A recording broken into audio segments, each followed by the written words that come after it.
और ये एक ऐसा ग्राफ है जो कि आप एग्जाम में बनाकर आओगे तो बहुत अट्रैक्टिव लगेगा। जितने ज्यादा फ्लो चार्ट बनाओगे, जितने ज्यादा डायग्राम बनाओगे, उतने ही ज्यादा मार्क्स आपको सिक्योर कर पाओगे इन द मार्केट। ठीक है, उसकी बिल्डिंग हुई और वो ऐसे आके बिल्कुल नीचे आ गया। ऐसा नहीं है कि उसके फीचर्स अच्छे नहीं थे। अगर आपको लगता है कि बुक में कोई एक्स्ट्रा है, कुछ है, तो आप मुझे कमेंट सेक्शन में बताओ, मैं आपको वो या तो किसी वीडियो के जरिए या फिर किसी शॉर्ट के जरिए मैं आपको जरूर बताऊंगी। ठीक है, so hey guys, welcome to my YouTube channel once again. आज का हमारा टॉपिक है that is product life cycle. आज का टॉपिक बहुत आसान है, ऐसा टॉपिक है जो अगर आप एग्जाम के 10 मिनट 15 मिनट पहले भी पढ़ोगे ना तो आई एम डैम श्योर आप अच्छे से लिख कर आओगे, क्योंकि इस टॉपिक में स्कोरिंग बहुत ज्यादा होती है और आपकी जो जितना आप माइंड का प्रेशर ले सकते हो समझने में वो बहुत कम लगता है, दिमाग कम लगता है, स्कोरिंग बहुत ज्यादा होती है। तो इसको बहुत अच्छे से पढ़ना और बहुत इंटरेस्टिंग वे से करना। ठीक है, so let's get started.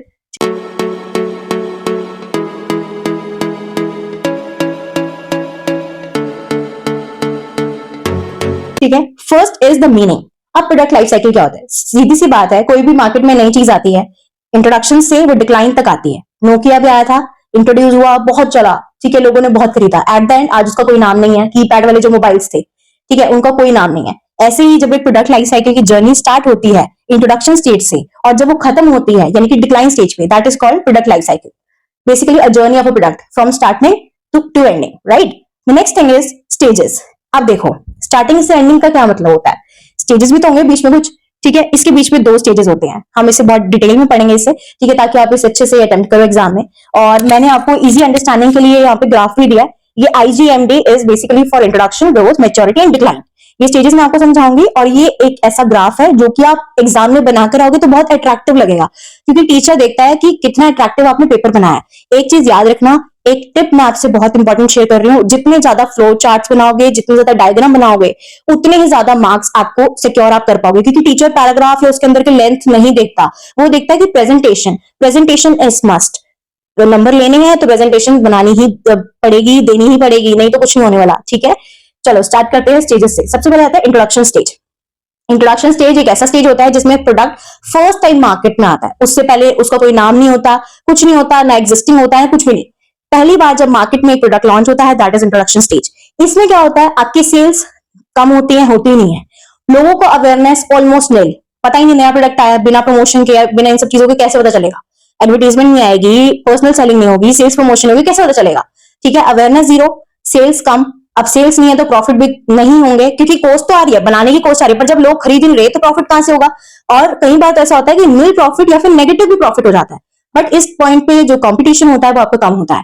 For example Nokia की बात करते हैं। नोकिया ने क्या किया, अपना फोन लॉन्च किया, ठीक है, दैट इज कीपैड वाला जो किया था। उससे पहले हम क्या यूज कर रहे थे? लैंडलाइन, ठीक है। तो that was the introduction stage. Second आता है हमारे पास ग्रोथ स्टेज। ग्रोथ स्टेज क्या होता है, जिसमें एक प्रोडक्ट अपनी जो गेन करता है, बेसिकली एक प्रोडक्ट मार्केट में अपनी सेल्स को गेन करता है, that is the growth stage, यानी कि एक्सेप्टेड बाय कस्टमर। अब लोग उस पर ट्रस्ट करने लग जाते हैं, सेल्स बढ़नी शुरू हो जाती है और प्रॉफिट भी बढ़ना शुरू हो जाता है, और कहीं ना कहीं कॉस्ट आपकी कम आनी शुरू हो जाती है। इस स्टेज में मेन फोकस जो होता है मार्केटर्स का, वो ये होता है कि अपने प्रोडक्ट की ब्रांडिंग अच्छे से करनी है, उसको प्रमोशन करना, लोगों की अवेयरनेस को बढ़ाना, ठीक है।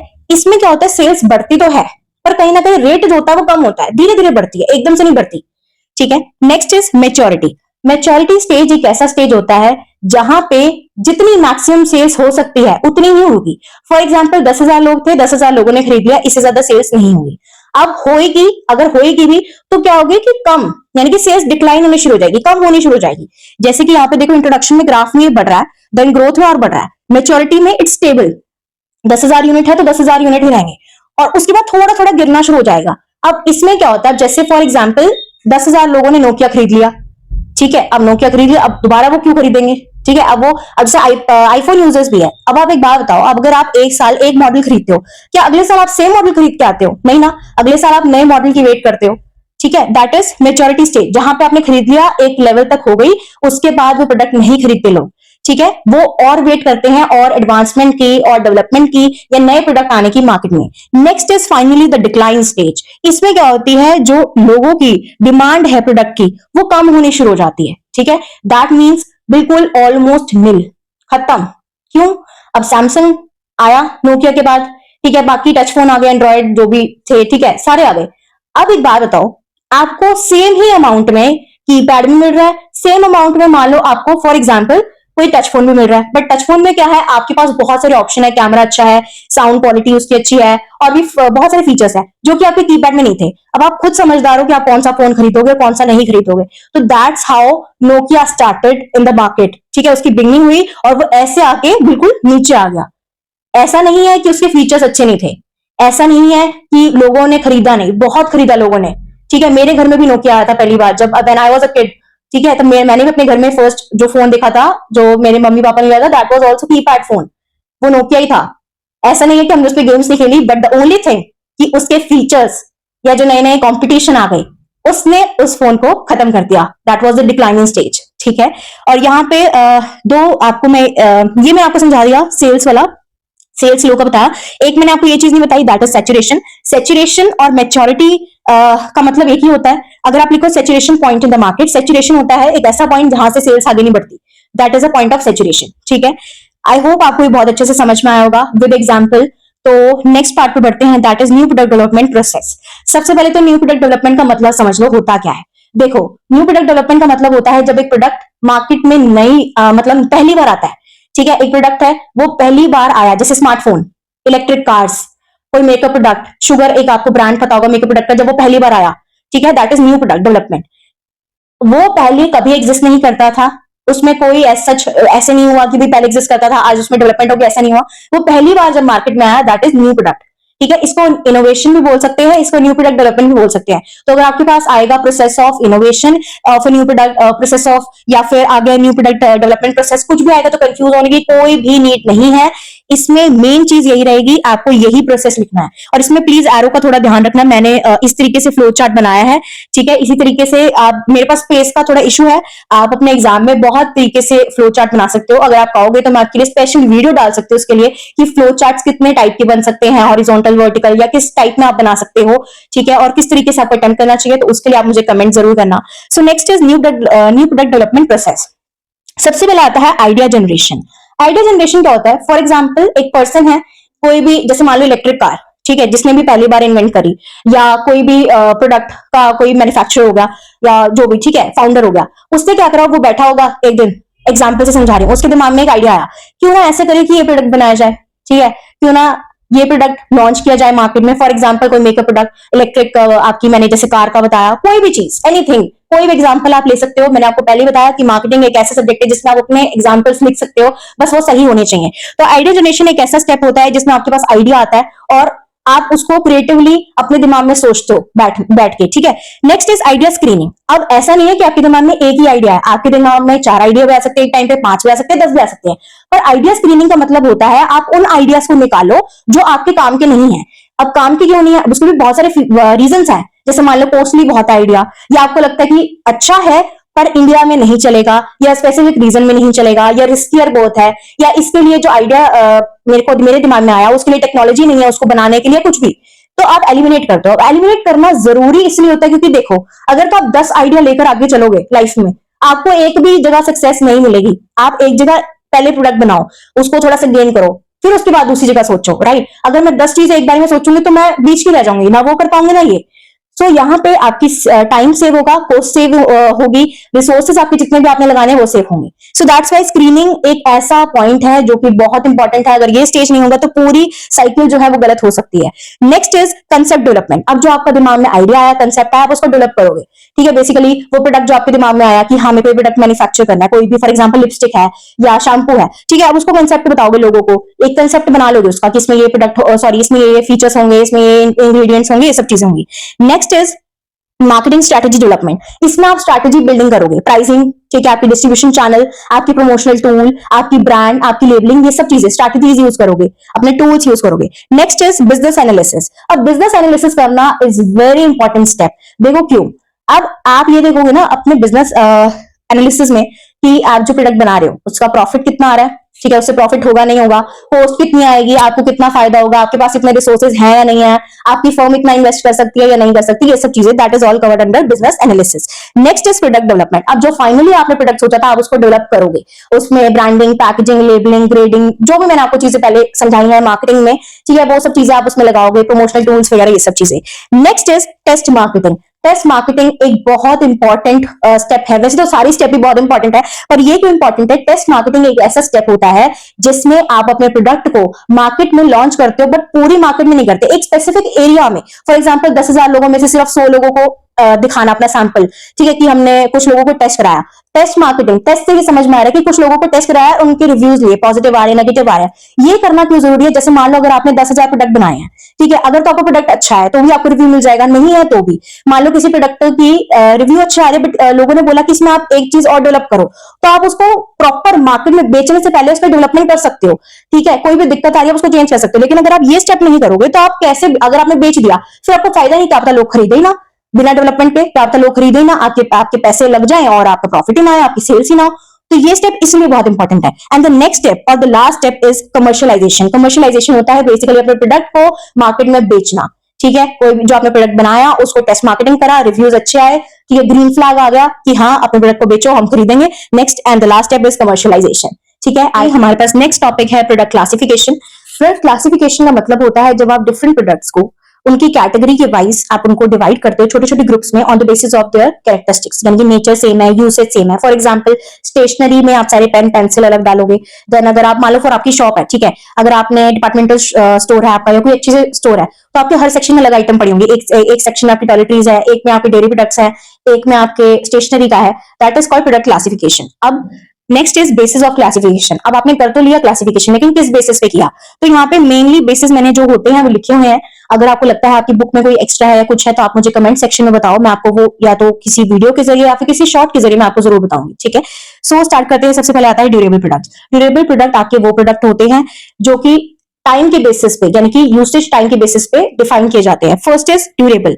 ड्यूरेबल प्रोडक्ट्स वो प्रोडक्ट्स होते हैं जिनकी लाइफ टाइम ज्यादा होती है, फ्रीक्वेंट परचेजेस नहीं होती, वैल्यू ज्यादा होती है, ठीक है। फॉर एग्जाम्पल फर्नीचर, बेड जैसे आ गया, या कोई भी फर्नीचर में और कुछ आ गया, डाइनिंग टेबल, सोफा, ठीक है। इसमें आप एक तो वैल्यू ज्यादा, ये 10-20 रुपए की कोई चीज नहीं है, ऊपर से आप इसको फ्रीक्वेंटली नहीं खरीदते हो। Second is non durable. इसमें इसकी लाइफ टाइम कम होता है, इसमें पैसे भी कम होते हैं और आप इसको फ्रीक्वेंट खरीदते हो। जैसे कि मिल्क, वेजिटेबल, फ्रूट्स, कितने रुपए के? 10, 20, 30, 40, 100, 200, ठीक है, रोज खरीदते हो ऑलमोस्ट, या अल्टरनेट डेज पे भी अगर खरीदते होगे तो ठीक है, आपकी कंजम्पशन ऐसे होती है। फिर इसमें आपकी क्या बोलते हैं, जो आपकी लाइफ टाइम है वो भी कम है, यानी कि शॉर्ट लाइफ स्पैन है, ठीक है। अब मेन बात आती है कि इन दोनों में अगर मैं बात करूं तो जो मार्केटर होते हैं वो कौन सी टेक्निक्स यूज करते हैं। अगर ड्यूरेबल की मैं बात करूं तो मार्केटर का मेन फोकस होता है कि पर्सनल सेलिंग, क्योंकि यहाँ पे क्या होता है, कंज्यूमर जो है ना वो समझदार है, उसको पता है इसमें एक ही बार वो फर्नीचर खरीदना है, मतलब 1-2 साल, 3 साल, 4 साल तो चलाएगा, ठीक है। तो उसको पर्सनल सेलिंग चाहिए जिसमें आपको फीचर सब कुछ पता चले। वहां पे एडवर्टीजमेंट काम नहीं करेगी, अगर करेगी तो भी बहुत स्मॉल लेवल पे कर सकती है, बट ज्यादातर पर्सनल सेलिंग प्रेफर की जाती है, क्योंकि पर्सनल सेलिंग एक ऐसा स्किल है, ठीक है, जहां पे एक पर्सन दूसरे को इन्फ्लुएंस कर सकता है कि आप ये क्यों खरीदो, उसके फीचर्स बता के, किसी कस्टमर को मना कर, किसी भी तरीके से। नेक्स्ट इज, अगर मैं बात करूं नॉन ड्यूरेबल की, तो यहाँ पे इतना टाइम आपके पास नहीं होता। अब एक बार तो आप दूध लेने गए हो, एक अगले दिन की तो उसकी एक्सपायरी है, उसमें भी अगर आपको पर्सनल सेलिंग मिल जाए तो सारे प्रोडक्ट खराब ना हो जाए, ठीक है। इसमें क्या होता है, इसमें एडवर्टीजमेंट यूज की जाती है, रीच पे फोकस किया जाता है कि मास रीच हो, मतलब बहुत ज्यादा लोग हो। क्यों? क्योंकि अगर टाइम पे नहीं दूध बिका तो वो तो खराब हो जाएगा। जैसे अमूल है, इतनी एडवर्टीजमेंट क्यों? क्योंकि पता है प्रोडक्ट खराब हो जाएगा, दूध एक दिन के बाद एक्सपायरी हो जाएगा, कौन लेगा? कोई नहीं लेगा, पर्सनल सेलिंग नहीं करोगे आप उसमें। नेक्स्ट इज इंटेंजिबल या सर्विसेज। ये वो प्रोडक्ट में काउंट होता है जिसमें आपकी जो सर्विसेज होती है बेसिकली दीज आर अनटचेबल, ठीक है, आप उसको टच नहीं कर सकते, फील नहीं कर सकते। लाइक टीचर की टीचिंग, ठीक है, अब आप टीचिंग कैसे बताओगे? टीचिंग को आप टच कर सकते हो, डॉक्टर ने एडवाइस दी आप उसको टच कर सकते हो? नहीं कर सकते। लॉयर ने भी कोई अगर आपको एडवाइस दी, या आपके सूटकेस जो आपका था, ठीक है, वो अगर आपके उसमें हक में लड़ा तो आप उसको क्या बोल सकते हो? सर्विसेज ही बोलोगे, ठीक है। Next is basis of buyer. Basis on the basis of buyer में भी दो तरह के आपके प्रोडक्ट होते हैं। First is consumer, second is आपका इंडस्ट्रियल प्रोडक्ट। कंज्यूमर प्रोडक्ट वो प्रोडक्ट होता है that is consumed by a particular person. Then the next is industrial product. ये जो खरीदता है वो यूज नहीं करता, क्योंकि मैन्युफैक्चरर है, उसने कुछ ऐसे प्रोडक्ट खरीदे जो उसने अपने फाइनल कंजम्पशन, सॉरी फाइनल जो प्रोडक्ट है उसमें यूज करे। जैसे कि मैं आगे आपको आगे समझाऊंगी ना तो आपको समझ में आएगा, ठीक है। कंज्यूमर प्रोडक्ट की बात करें, सबसे पहले आता है कन्वीनियंस। कन्वीनियंस प्रोडक्ट एक ऐसा प्रोडक्ट होता है जो कि आप रोज खरीदते हो, ऑलमोस्ट फ्रीक्वेंट परचेजेस होती है। रोज ना लिखकर आप पेपर में फ्रीक्वेंट परचेजेस लिखोगे तो ज्यादा बेटर रहेगा, ठीक है। वैल्यू कम होती है, ज्यादा कंपेयर नहीं करते। जैसे टूथपेस्ट लेने जा रहे हो, क्या कितना ही कंपेयर कर लोगे? सॉल्ट शुगर लेने जा रहे हो, रोज की चीजें रोज यूज करते हो, फ्रीक्वेंट बार बार खरीदते हो, दैट इज कन्वीनियंस। कन्वीनियंस से समझ में आ रहा है। Next is shopping. शॉपिंग में क्या होता है, आप फ्रीक्वेंट नहीं खरीदते, वैल्यू ज्यादा होती है और यहाँ पर मेन चीज आती है, आप कंपेयर करते हो। अगर आप कोई जैकेट खरीदने जा रहे हो तो कम से कम आप उस जैकेट को 1 साल 2 साल 3 साल कुछ तो पहनोगे, ठीक है। अब यूएस पोलो लोगे, मॉन्टी कार्लो लोगे, कोई भी ब्रांड को आप कंपेयर करोगे। हाँ, आप दोनों ले सकते हो, 3 भी ले सकते हो, पर अगर आपके पास हजारों ब्रांड तो हजारों जैकेट तो नहीं लोगे, ठीक है। तो आप उसमें क्या करोगे, कंपेयर करोगे। नेक्स्ट है स्पेशलिटी। स्पेशलिटी में क्या होता है, प्राइस बहुत ज्यादा होता है, ठीक है। इसमें ब्रांड लॉयल्टी बहुत ज्यादा होती है, क्योंकि स्पेशलिटी में जैसे लग्जूरियस कार, लग्जूरियस वॉचेस, इसमें ब्रांड वैल्यू होता है। अगर कस्टमर को पसंद आ गया ना, एक मान लो हाई इनकम वाला कस्टमर है, उसको वो वॉच पसंद आ गई, तो वो कोशिश करेगा कि वो दोबारा भी उसी का कोई मॉडल या कुछ नया आए तो वो ले, ठीक है। तो यहाँ पे कस्टमर लॉयल होते हैं, हाई वैल्यू होती है, कंपैरिजन होता है और फ्रीक्वेंट परचेजेस नहीं होती, ठीक है। इसमें भी कम होती है और इसमें आप जो आपकी बाइंग बिहेवियर होता है वो भी अलग होता है, ठीक है। Next is emergency. Emergency usually आप ये प्रोडक्ट्स नहीं खरीदते, आपको नेम से समझ में आ रहा होगा। इमरजेंसी कंज्यूमर प्रोडक्ट्स वो प्रोडक्ट होते हैं जो आप इमरजेंसी के टाइम पे खरीदते हो। जैसे अगर आपको लग रहा है कि फायर इंश्योरेंस, आपने इंश्योरेंस ले लिया, या जैसे फॉर एग्जांपल अभी कोविड आया था, ऑक्सीजन सिलेंडर की डिमांड बढ़ गई थी, तो वो इमरजेंसी के टाइम पे था। नहीं तो आपके घरों में क्या आज भी ऑक्सीजन सिलेंडर है? नहीं है, किसी के नहीं होगा, ठीक है, रेयर ही होगा कोई। लेकिन वही बात है ना कि कोविड में कितना यूज हुआ था वो, समझ में आई। Next is industrial product. Industrial product में सबसे पहले आता है रॉ मटेरियल। रॉ मटेरियल वो होते हैं प्रोडक्ट्स, या जिसको जो भी कह लो आप, ठीक है। वो क्या होते हैं, किसी फिनिश गुड्स को बनाने के लिए खरीदे जाते हैं। जैसे आपने नट बोल्ट्स खरीद लिए, या आपने ब्रेड के लिए मैदा खरीद लिया, that is a raw material जो ब्रेड बनाने के लिए यूज हुआ, या नट बोल्ट लगा दिया अपने टेबल बनाने में। नेक्स्ट इज आपके पास कैपिटल आइटम, जैसे कि आपके मशीनरी, प्लांट्स, ये सब आप खरीदते हो किसी प्रोडक्ट को बनाने के लिए। जैसे प्रोडक्ट बनाने के लिए भी मशीनरी हो गई, मतलब अलग टेक्नोलॉजीज यूज होती हैं, ठीक है। उसके बाद आपके पास आता है बिजनेस सप्लाईज। बिजनेस सप्लाईज में आपके पास जो भी आप सप्लाई करते हो डिफरेंट बिजनेसेस को, that is called business supplies, ठीक है। Next is component parts. Component parts वो होते हैं जो कि ऐसे तो आपके फिनिश गुड्स में मतलब एज अ रॉ मटेरियल काम नहीं आते बस, लेकिन जब आपका गुड बन जाता है उसके बाद काम आते हैं। जैसे कार बन गई, उसके बाद टायर्स लगा दिए, म्यूजिक सिस्टम लगा दिया, that is a component part. And the next and the, देखो इंपॉर्टेंट तो नहीं कहूंगी, बट हाँ ये छोटे मार्क्स के अकॉर्डिंग आ सकता है। जैसे अगर आपकी यूनिवर्सिटी में या आपके स्कूल में अगर 5 नंबर 6 नंबर का कोई क्वेश्चन आता है, 3 नंबर 2 नंबर, तो उसमें इंपॉर्टेंस आ सकता है, क्योंकि मेनली तो बेसिस ऑफ क्लासिफिकेशन और जो मैंने आपको वो समझाया था दैट इज लाइफ साइकिल, वो इंपॉर्टेंट है। इंपॉर्टेंस में समझ लो, वैसे तो आपको पढ़ते पढ़ते आई होप आ गया होगा। और दैट इज डिस्ट्रीब्यूशन चैनल आपका। ये जो प्रोडक्ट क्लासिफिकेशन है, इंपॉर्टेंस ऑफ प्रोडक्ट क्लासिफिकेशन, इसमें प्रोडक्ट क्लासिफिकेशन सबसे पता चल जाता है कि डिस्ट्रीब्यूशन चैनल क्या होगा, क्योंकि इंडस्ट्रियल और कंज्यूमर दोनों का ही अलग अलग होता है, ठीक है।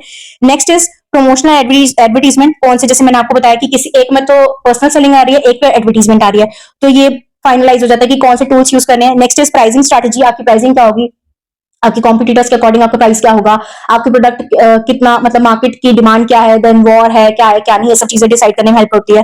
Then next is consumer buying behaviour. ये बताता है कि कंज्यूमर का बाइंग बिहेवियर कैसा है। कन्वीनियंस में भी अलग था, इमरजेंसी में अलग था, तो ये बता देता है कि कौन से प्रोडक्ट के लिए कंज्यूमर किस तरीके से बाय करते हैं, ज्यादा सेल हो रही है, कम सेल हो रही है, या किस सिचुएशन में सेल हो रही है, ठीक है। आई होप आपको अच्छे से समझ में आया होगा। कोई डाउट वैसे तो नहीं होना चाहिए, बट अगर इन केस आपको कोई डाउट है तो फील फ्री, आप मुझसे पूछ सकते हो एंड कमेंट करो यार, ठीक है। उसके बाद आई नो ये जब तक आपके पास ये वीडियो पहुंचेगी थोड़ा टाइम हो चुका होगा, मतलब ऑलरेडी 5-6 वीडियोस आ चुके होंगी, but I am very thankful, क्योंकि जब मैं वीडियोस डालनी शुरू कर रही हूँ तो व्यूज आ रहे हैं, लोग पसंद कर रहे हैं, एंड मुझे लगता है आपको भी पसंद आया होगा। तो थोड़ा सा तो यार लाइक शेयर कर दो, थोड़ा सब्सक्राइब कर दो यार, अपने फ्रेंड्स को कहो, उनको शेयर करो, सब्सक्राइब करवाओ, लाइक करो, एंड जितना ज्यादा हो सकता है इसको शेयर करो, क्योंकि मैं फर्स्ट टाइम यूट्यूब पे वीडियो बना रही हूँ। इट्स वेरी डिफिकल्ट मेरे लिए भी, मेरा फर्स्ट एक्सपीरियंस है, मैंने कभी शूट नहीं करा, ठीक है। और आई होप कि मैं ऐसी आपके लिए नई नई वीडियोस लेकर आऊं।